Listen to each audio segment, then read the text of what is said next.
พี่น้องโอ้ยข่อยมาลู่ตูนชาติพระเอกบ่อยสิริไส้หมอลำใจเกินร้อยแท้พ่อพายุวังวันที่หายุพระเดชพระประแดงอาเขตนั่นแหม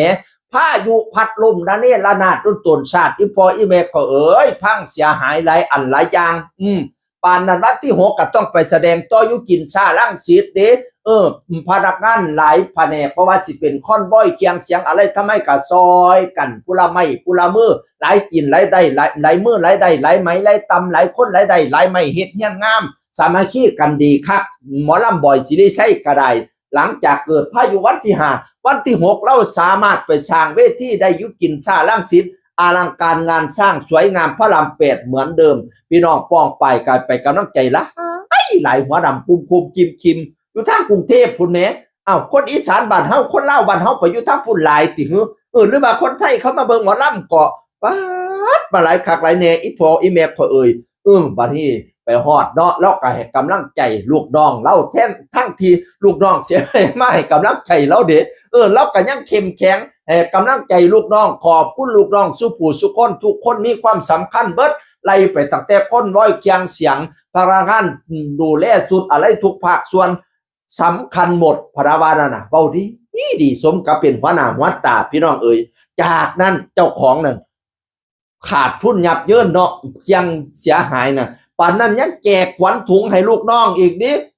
แจกกำลังใจให้ลูกน้องอีกป้าแต่เจ้าหงเฮี้ยงเลี้ยงเหลี่ยมเด้ออีปอกข่อย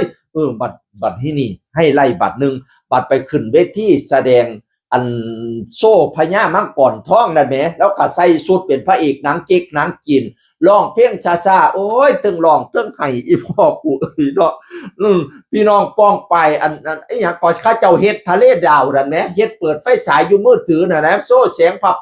บพี่น้องให้กำลังใจแล้วเราให้เราดีอกดีใจปลื้มอกปลื้มใจ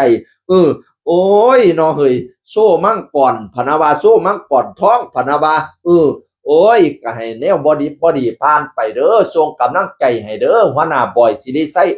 มึงจะได้พบอันหันอย่าได้พันอันให้พายุก็จะได้พัดอีกพัดเที่ยเดียวมันแล้วกลับนี่แนวดีบอดีให้พัดไปกับพายุปุ่นอย่าสู่หวนกลับมาไปไกลๆพุ่นเด้อแนวบอดีนั่นน่ะ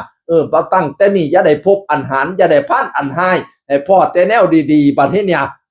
คุณพระบุตรให้มาบังหลังคุณธรรมังให้มาบังหน้าสังฆาเจ้าให้ปกกะมอมเนี่ยเด้อพระอินทร์พระพุ่มพระยมพระการเทพบุตรสันหาเทวดาเจียนซีเมธรณีนาคน้อยนางนำนางเมธรณีนาคนำนางน้อยเมฆลาผู้เพิ่นคำด้ามให้กินผู้คำดินให้อยู่เจ้าปู่เจ้าย่าเจ้าผู้เจ้าผาเจ้านาเจ้าให้มเหสักลักบ้านคุ้มสถานเจ้าทีเจ้าทินผู้อยู่นั่นเจ้าฐานผู้อยู่นี่ให้มาปกมาบังให้มากังมาเลียมในถอนให้หมอลำใจเกินร้อยมันจะได้พ่ออันหันจะได้พันอันให้พ่อเตแนวดีๆบัดเนี่ยให้หงเฮี้ยงเลี้ยงเหลี่ยมให้เจริญให้มันยืนบันยืนเด้อหมอลำใจเกินร้อยบ่อยสิได้ใช้ทรงกำลังใจไปให้เสียงอื่นคนเก่าเว้าสู่ฟังสวัสดีครับ